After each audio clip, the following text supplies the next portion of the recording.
بسم اللہ الرحمن الرحیم۔ مقالات حکمت جلد اول مقالہ نمبر 61۔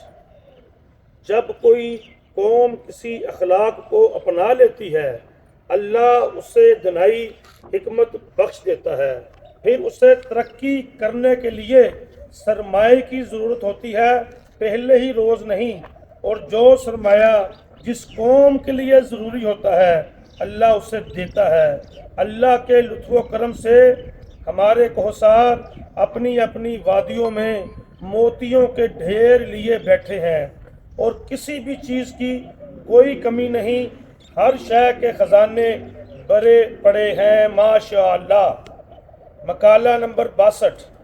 کوئی مرد کسی عورت کو تنہائی میں کوئی علم نہیں پڑھا سکتا، عورت اگرچہ رابعہ بصری رحمۃ اللہ علیہ ہوں اور مرد خواجہ حسن بصری رحمۃ اللہ علیہ ہوں، درس قرآن عظیم ہو اور درس گاہ کعبہ، پھر بھی خطرے سے خالی نہیں الحمدللہ حی القیوم۔ مقالہ نمبر 63۔ بندہ جب تک کسی تعمیری اور ضروری کام میں مصروف نہ ہو کسی علیحدہ حجرے میں بالکل نہ رہے، ورنہ اس کا دل غیر ضروری خیالات کا مرکز بن جائے گا، سارا دن بیٹھے بیٹھے فضول خیالات میں مشغول رہے گا۔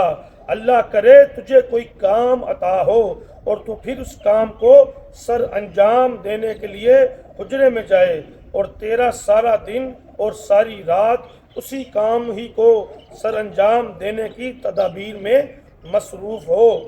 یا حیو یا قیوم تو مجھ کو اپنے دین اسلام کی دعوت و تبلیغ کے کام میں ہمتاً مصروف و مشغول فرما، یا حیو یا قیوم آمین وما علینا الا البلاغ۔